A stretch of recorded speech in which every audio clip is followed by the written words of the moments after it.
Please tell us your name, where you're based, and your current role. My name is Chinasa Mandi Ukandu. I am a Premier Skills Coach Educator based in Lagos, Nigeria. Can you tell us when and how your journey in football started and how you got to be in your current role? You see, one of the most amazing and rewarding programs that I have experienced since my involvement with the British Council's programs has been the Premier Skills. I became actively involved in football coaching as a result of my participation in the Premier Skills Community Coaching Training back then in 2011. Then in 2013, I became a Premier Skills Coach Educator, after going through the Premier Skills Coach Education training. Who are some of the people or institutions that played significant and supportive roles that made it possible for you to grow as a female football coach? And who is now your role model? I can't take that away from the British Council.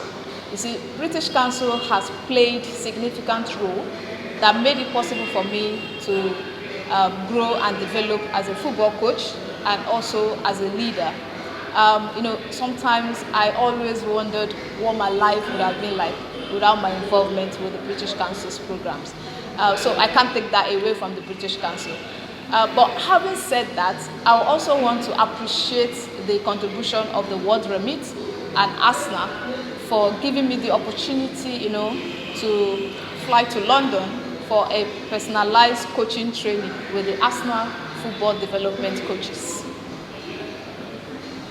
Are there any challenges you had to overcome in your journey as a female that many male coaches do not have to deal with? What are these challenges and how did you overcome them? Talking about challenges, you see, the challenges of coaching as a female is almost unavoidable. There is this stigma that still exists that portray women as not being strong coaches.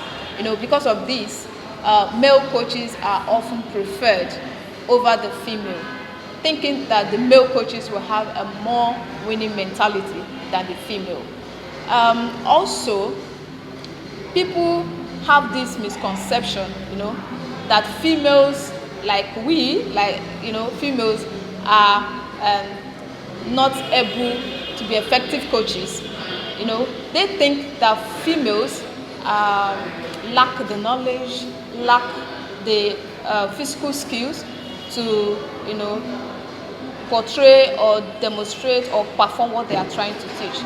But for me, I think I was able to overcome these challenges and more because of the proper mentorship and coaching training that I have received from the Premier Skills. What can football coaches and sports clubs do to be more supportive of girls and young women who want to be football players and coaches? One of the biggest barriers to female participation in football is lack of access. There is limited opportunities for girls to play football in schools, in communities, and in sports clubs. So I think what football coaches and sports clubs can do to support is to, focus more on females programs and fund it at the same level as the boys.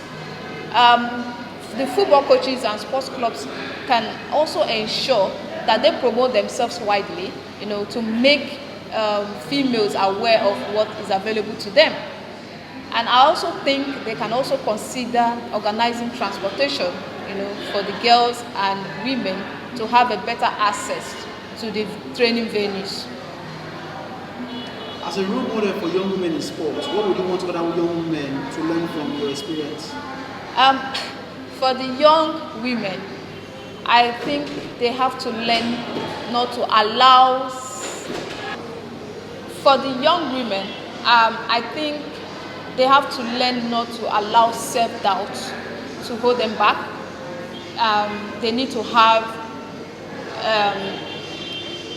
the right mindset, and they also need to have a complete commitment, to whatever they want to do, and also have the love for the game.